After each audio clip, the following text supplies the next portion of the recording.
प्रदेश के समस्त याची भाई और बहनों को जय हिंद।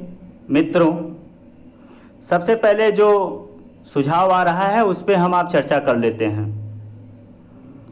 जो सुझाव आ रहा है कि प्रदेश के समस्त लीडर, प्रदेश के समस्त याची भाई और बहन एकजुट होके एक प्लेटफार्म पे आके, एक मंच पे आके माननीय सर्वोच्च न्यायालय दिल्ली का शरण ले या आगे कोई भी कार्य करना हो तो एकजुट होकर कार्य किया जाए। जो सुझाव है वो बेहतर है, इसमें दो राय नहीं है। और हम हमेशा एकजुट पे विश्वास रखे हैं। मैं कभी भी शुरू से जो लड़ाई लड़ा हूँ, हमारा जो उद्देश्य है व्यक्ति विशेष के लिए नहीं है। हम शुरू से जो लड़ाई लड़े हैं प्रदेश के समस्त याची भाई और बहनों के लिए ही लड़ाई लड़े हैं और हम हमेशा एकजुटता में ही विश्वास रखते हैं, क्योंकि बिखराव हमेशा नुकसानदायक होता है और बिखराव हमेशा विपक्ष को सबल बनाता है। हमारा आपका जो विपक्ष है वो शासन प्रशासन है, तो हम आप एकजुट रहेंगे तो हम जिस लिए प्रयास कर रहे हैं हमें जरूर मंजिल मिलेगा। मित्रों, जब भी कोई वार्ता होता है तो ग्रुप एडमिन से या ग्रुप लीडर से ही होता है। तो मैं बड़े भाई वीर बहादुर जी से निवेदन करना चाहता हूं कि वो हमारा मदद करें और पहले भी कर चुके हैं। बीच में कुछ व्यक्ति विशेष की वजह से ये समस्या जो प्रकट हुआ है, ये सारी चीज़ों को भूलते हुए मैं उनसे दोबारा निवेदन करना चाहता हूं कि वो हमारा मदद करें। प्रदेश के समस्त याचियों के उज्जवल भविष्य को देखते हुए 3528 खाली सीटों को ध्यान में रखते हुए इस लड़ाई को, ये महत्वपूर्ण लड़ाई को हमारा मदद करें, जिससे हम जीत सकें, लक्ष्य को हासिल कर सकें। प्रदेश में वो कहीं भी रहेंगे, चाहे वो ट्रेनिंग करते रहेंगे या कहीं भी रहेंगे, हमेशा सुझाव लिया गया है और बड़े भाई वीर बहादुर जी के सुझाव का सम्मान भी किया गया है। तो हमेशा सुझाव लिया जाएगा, चाहे वो ट्रेनिंग में रहेंगे, कहीं भी रहेंगे, जो भी सुझाव रहेगा और उनके अनुभव का लाभ लिया जाएगा। कहीं भी वो रहेंगे तो मेरा उनसे निवेदन है कि वो हमारा मदद करें और हमें आशा ही नहीं पूर्ण विश्वास है कि जरूर वीर बहादुर भाई हमारा मदद करेंगे। मित्रों, दूसरी बात, सुबह हमारे प्रीतम पासवान भाई जी ऑडियो किए थे, तमाम प्रकार की बातें, तमाम सुझाव दे रहे थे, नियम कानून, वकालत, ये वो तमाम चीज़ें बता रहे थे। शुरू में सुधाकर जी उनकी बात नहीं माने, सीमान सिंह जी उनकी बात नहीं माने, ड्राफ्टिंग को नहीं बदले, रूल चैलेंज नहीं किए, तमाम ये सारी चीज़ें बता रहे थे कैरी फॉरवर्ड को लेके। अब हमें जो आशा है और हमें जो जानकारी है उसको ध्यान में रखते हुए मैं इतना जरूर कहूँगा कि सुधाकर जी ने जो ड्राफ्टिंग कराया था और रूल चैलेंज नहीं किया था, वो बहुत ही बेहतर कार्य किए थे। आज क्योंकि ड्राफ्टिंग सिंगल बेंच का हमने नहीं करवाया था, उस समय हम नहीं थे, बाद में हम आए हैं, कार्यभार संभाले हैं। उस ड्राफ्टिंग में कुछ कमियां जरूर था, क्योंकि वो शुरुआती समय था और कमियां जरूर था, लेकिन बाद में कई सप्लीमेंट्री, कई रिजॉइंडर दाखिल किया गया, उस कमियां को ख़त्म करने का भरपूर प्रयास किया गया और इस सिंगल बेंच में जीतते जीतते हम केस को हारे हैं। आज सिंगल बेंच में जो प्रयास किया गया था, सीट निकल के आया था, आज उसी वजह से डिवीज़न बेंच में जो ऑर्डर है उसमें 3528 सीटें 100 है, माननीय मुनीषा नाथ भंडारी जी ने लिखवाया है। और दूसरी बात, बड़े भाई प्रीतम पासवान जी रूल चैलेंज किए थे, रूल 15G और रूल 15F अल्ट्रा वायरस घोषित करने के लिए। अल्ट्रा वायरस जब तो घोषित होता तो बची हुई सीटों पे वेटिंग लिस्ट का प्रोविज़न लागू होता, इसलिए रूल को चैलेंज किए थे, कैरी फॉरवर्ड को चैलेंज किए थे। अब मुझे नहीं पता कि ये बात पता था कि नहीं पता था बड़े भाई प्रीतम पासवान जी को या उनके अधिवक्ता को। रणविजय सिंह का जो ऑर्डर था, एक बार जरूर प्रीतम पासवान जी पढ़ेंगे, मुझे आशा है कि वो जरूर आज रात पढ़ेंगे, और प्रदेश के जो भी इच्छुक होंगे अभ्यर्थी वो जरूर रणविजय सिंह का ऑर्डर पढ़ेंगे। उस ऑर्डर में रूल 15B, रूल 15C और रूल 15E चैलेंज किया गया था, और डिवीजन बेंच ने ये तीनों जो रूल चैलेंज किया गया था उसे वैध माना था, और नो वेटिंग लिस्ट प्रोविजन को वैध माना था, वेटिंग लिस्ट को अवैध माना था रूल 15E के हिसाब से। ठीक, हमें जो आपका चर्चा करना है वो रूल 15E पे करना है। रूल 15B का मतलब होता है 10वीं एवं 12वीं की परीक्षा के परिणामों के आधार पे श्रेष्ठता सूची को चैलेंज किया गया था, रूल 15B। और रूल 15C का मतलब होता है शारीरिक दक्षता परीक्षा, रूल 15C को चैलेंज किया गया था। जो हम आप चर्चा करने वाले हैं वो रूल 15E को भी चैलेंज किया गया था, चयन तथा अंतिम श्रेष्ठता सूची मतलब selection and final merit list को चैलेंज किया गया था। अब एक बात रूल को उठा के पढ़िएगा, rule 15E selection and final merit list को, उसमें सीधे सीधे स्पष्ट लिखा है character verification, medical examination and 10वीं और 12वीं की examination marksheet verification, no waiting list. मतलब प्रीतम पासवान जी रूल 15G को चैलेंज किए और रूल 15F। रूल 15G का मतलब होता है मेडिकल एग्जामिनेशन, रूल 15F का मतलब होता है कैरेक्टर वेरिफिकेशन। ये दोनों रूल को पहले ही माननीय उच्च न्यायालय Allahabad division bench no waiting list provision को वैध माना है। अब इनको जानकारी था कि नहीं था, उसी चीज को अवैध घोषित करने के लिए, अल्ट्रा वायलेट घोषित करने के लिए दोबारा इन्होंने चैलेंज कर दिया। अब इनके अधिवक्ता बताए कि नहीं बताए ये तो हमें नहीं पता है। ये सुबह ज़्यादा नियम कानून के बारे में बता रहे थे, तो हमने कहा इन चीज़ों को बता दें, और मुझे आशा नहीं पूर्ण विश्वास है कि ज़रूर आज ये रूल को पढ़ेंगे और रणविजय सिंह का जो ऑर्डर है उसको पढ़ेंगे।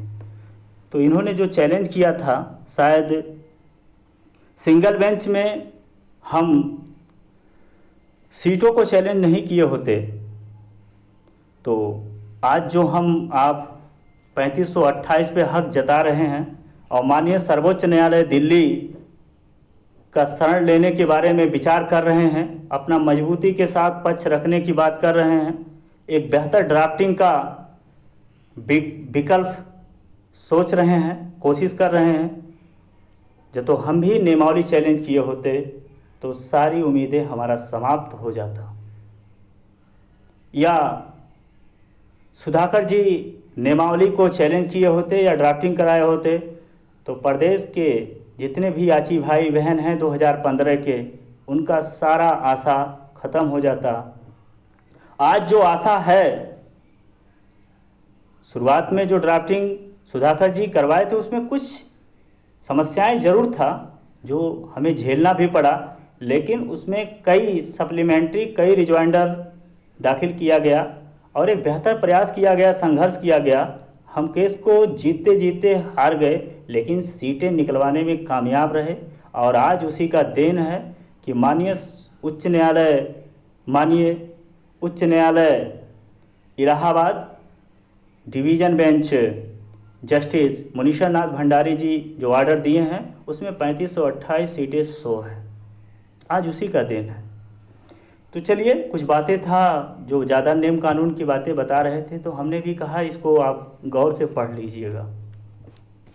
अब जो हमारा आपका मेन मुद्दा है, और हाँ, हमारा आपका जो रीट डिसमिस हुआ सिंगल बेंच में, आपने देखा होगा कोर्ट ने जो डायरेक्शन लास्ट में दिया था उसमें सीधे कहा था कि डिवीज़न बेंच के आर्डर से हम मजबूर हैं, इस वजह से पिटिशनर को कोई मदद नहीं कर सकते हैं। डिवीज़न बेंच में भी यही हालात हुआ कि रूल 15G और रूल 15F को और रूल 15E पहले से ही चैलेंज किया जा चुका था, नो वेटिंग लिस्ट को वैध माना गया था। इस वजह से कोर्ट इसमें कोई भी टीपा टपड़ी नहीं किया है, इसमें कोई इंटरफेयर नहीं किया है। इसी कारण मेन समस्या आया है कि हमारा आपका रीट डिसमिस हुआ है। अब आप इस बात को जरूर कहोगे या सोचोगे कि जब तो अजय मिश्रा को ये सारी बातें पता था तो फिर डिवीज़न बेंच में क्यों गया। मित्रों, ये सिंगल बेंच में भी रणविजय का आर्डर लगा दिया गया था, सरकार लगाया था, ये आप बहुत अच्छी तरीके से जानते भी होंगे और आप सिंगल बेंच का आर्डर पढ़ भी लीजिएगा। डिवीज़न बेंच पे हमारा आपका जाना मजबूरी था और फायदा भी हुआ कि जो हम आप माननीय सर्वोच्च न्यायालय दिल्ली में शरण ले रहे हैं उसमें सीटें भी 100 है और बहुत कुछ हमारे फेवर में हो गया है। अब बहुत चीज़ें तो नहीं बता सकते हैं, हमारा आपका नुकसान भी हो सकता है, लेकिन इतना ज़रूर कहते हैं कि सिंगल बेंच से बेहतर हमारा डिवीज़न बेंच का आर्डर है जो हम आप चैलेंज करेंगे। ये सारी चीज़ें हैं और हमारा आपका मजबूरी था, बिना डिवीज़न बेंच आए हम सुप्रीम कोर्ट नहीं जा सकते थे। अब जो हमारा आपका मेन मुद्दा है और जो हमारे प्रदेश के काफ़ी याची भाई बहन इस बात को लेके सस्पेंस में है, परेशान हैं और वाजिब है क्योंकि ये भविष्य का मामला है। एक तरफ आपका 3528 सीटें हैं, दूसरे तरफ कैरी फॉरवर्ड का मामला है। अब हमारा आपका जो लड़ाई है वो सिर्फ एक विषय पे है, कैरी फॉरवर्ड, क्योंकि नो वेटिंग लिस्ट का प्रोविज़न है अब हमारे रूल में, लेकिन नो वेटिंग लिस्ट का प्रोविज़न SI 2011 में भी था, जिन्हें वन टाइम आर्डर अपवाद के रूप में सीटें मिला है और हमें भी पूर्ण आशा नहीं विश्वास है कि इसी प्रकार 3528 सीटें मिलेगा और एक बेहतर ड्राफ्टिंग कराया जाएगा। प्रदेश के समस्त याची भाई और बहनों को वर्दी मिलेगा, हमारा पूर्ण प्रयास रहेगा। उनका मुद्दा जो था थोड़ा हम लोगों से हटके था कुछ चीज़ें, लेकिन उनसे हमारा जो मुद्दा है और भी बेहतर है। और हमारी भर्ती में रही बात नियमावली की, तो हमारी भर्ती में भी आप जब तो नियमावली पे ध्यान देंगे तो कई गलतियां भर्ती बोर्ड हेडक्वार्टर के द्वारा किया गया है और माननीय सर्वोच्च न्यायालय दिल्ली में ये सारी बातों को उठाया जाएगा, ड्राफ्टिंग का हिस्सा बनाया जाएगा, एक भी पॉइंट नहीं छोड़ा जाएगा। उस पर कार्य चल रहा है और बहुत बेहतर कार्य चल रहा है और बहुत जल्द ड्राफ्टिंग का प्रक्रिया चालू हो जाएगा। कोई कार्य चोरी छुपे नहीं किया जाएगा। हमारे प्रदेश के जितने भी मंडल अध्यक्ष हैं और प्रदेश के जितने भी इच्छुक लीडर या याची चाहेंगे उनको जरूर उनके सामने ड्राफ्टिंग करवाया जाएगा, क्योंकि ये भविष्य का मामला है, इसमें व्यक्ति विशेष का मामला नहीं है। तो कोई भी कार्य ऐसा नहीं किया जाएगा जिससे प्रदेश के समस्त याची भाई और बहनों के भविष्य को नुकसान हो, क्योंकि प्रदेश के समस्त याची भाई बहनों के जो भी हमारे हैं ओवर एज हो चुके हैं, दूसरा कोई रास्ता नहीं है। सिर्फ 3528 सीटों में ही उनको नौकरी मिल सकता है, अदर अबाउट कहीं और उनको जॉब नहीं मिल सकता है। तो ऐसा ही कोई प्रयास किया जाएगा कि हमें आपको सफलता जरूर मिले। जो भी बेहतर होगा हमारे आपके भविष्य के लिए वही कार्य किया जाएगा। कोई भी कार्य मनमानी की तरफ से नहीं किया जाएगा, राय सलाह लेके और सबके सहमति से कार्य किया जाएगा। और फिर मैं कहना चाहता हूं, पारदर्शिता पे विशेष ध्यान दिया जाएगा। अब हमारा आपका जो मुद्दा है वो 3528 और कैरी फॉरवर्ड, तो हमारे आपके आर्डर में जो मनीषा भंडारी जी ने दिया है उसमें आर्डर में शो हो गया है 3528, तो सीट को लेके अब एकदम चिंता हम लोग खत्म कर दें। अब दूसरा जो हम लोगों का लड़ाई लड़ना है वो कैरी फॉरवर्ड को लेके। तो आप लोग जानते ही होंगे, तमाम इंस्ट्रक्शन तमाम काउंटर भर्ती बोर्ड के द्वारा आया है। कभी वो मनीष कुमार बनाम यूनियन ऑफ इंडिया 2017 का माननीय सर्वोच्च न्यायालय दिल्ली का ऑर्डर का विवेक की तरह उस पर ध्यान देते हुए उन्होंने कहा कि 59,115 में हमने इसको भेज दिया है। कभी कोर्ट कहता है कि 2018 में इसको हमने भेज दिया है। लेकिन इस तरीके से कोई भी अभी तक भर्ती बोर्ड या हेडक्वार्टर कोई भी ऐसा अधियाचन नहीं भेजा है कहीं भी और ना दिया है कोर्ट में कि जिसमें 2846 सीटें हुआ या 682 सीटें हुआ या 3528 टोटल मान के चलिए, जो भी वैकेंट सीटें हैं किसी भी अधियाचन में जिक्र नहीं है। कैरी फॉरवर्ड के लिए अधियाचन में ये सारे जिक्र करना ही होता है, जो मेन पॉइंट है कैरी फॉरवर्ड का। तो ये हमारे फेवर में है, ऐसा कहीं भी अधियाचन में नहीं है। दूसरी बात, जो 2017 का नेम का हवाला देता है बोर्ड, मनीष कुमार बनाम यूनियन ऑफ इंडिया 2017 का जो जजमेंट आया था माननीय सर्वोच्च न्यायालय दिल्ली का, 2017 से जो सीटें खाली था उसके बारे में आया था। हमारा आपका जो भर्ती है वो 2015 का है, वो मेरिट भर्ती है। इसमें जो विज्ञापन में शर्तें हैं, ये फिजिकल बेस पे जो भी नंबर था या हाई स्कूल इंटर मार्कशीट पे नंबर था, मतलब हमारे कहने का मतलब हमारा विज्ञापन और 2018 के जो भी विज्ञापन आए हैं उसमें विशेष अंतर है। तो ऐसा संभव नहीं है। और 2019 में हमारा आपका सीटें खाली होता है काफ़ी, और उसे 2018 में कैसे कैरी फॉरवर्ड किया जा सकता है। तो कैरी फॉरवर्ड को लेके आप बहुत चिंतित ना रहिए, तमाम पॉइंटें ढूंढा जा रहा है और इसके लिए हमारे पास कई ठोस सबूत भी हैं, डॉक्यूमेंट हैं, और हम जरूर सिद्ध कर ले जाएंगे। मुझे आशा नहीं पूर्ण विश्वास है कि प्रदेश के समस्त याची भाई बहन माननीय सर्वोच्च न्यायालय दिल्ली से निराश नहीं लौटेंगे और उन्हें ज़रूर उनको मंजिल मिलेगा। 3528 हमारे याची भाई बहनों को वर्दी मिलेगा। तो एक बेहतर कार्य किया जा रहा है, कार्य में लगा हूँ। अब आप काफ़ी हमारे याची भाई बहन फ़ोन कर रहे हैं सुप्रीम कोर्ट में कैसे क्या करना क्या नहीं करना है। आपको बहुत जल्द इसके बारे में जानकारी दे दिया जाएगा।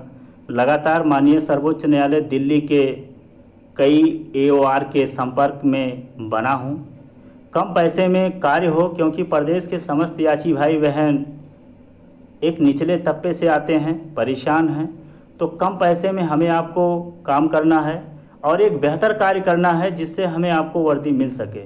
तो कई चीज़ों को ध्यान में रखे हुए कार्य जारी है और बहुत जल्द इसके बारे में आपको बता दिया जाएगा कि माननीय सर्वोच्च न्यायालय दिल्ली में क्या डॉक्यूमेंट लगेगा, कितना क्या लगेगा। बस 24 से 48 घंटा के अंदर ही आपको ये सारी बातें बता दिया जाएगा। इसी शब्दों के साथ विराम लेते हैं। कोई भी हमारा याची भाई परेशान न रहे, ज़रूर हम लोगों को वर्दी मिलेगा, कोई भी हमें रोक नहीं पाएगा। सत्य परेशान जरूर हो सकता है, पराजित नहीं होगा, ये इतिहास गवाह है। बस हमें आपको एक नई ऊर्जा के साथ आगे संघर्ष करने की ज़रूरत है। सभी याची भाई और बहनों को नमस्कार, जय हिंद।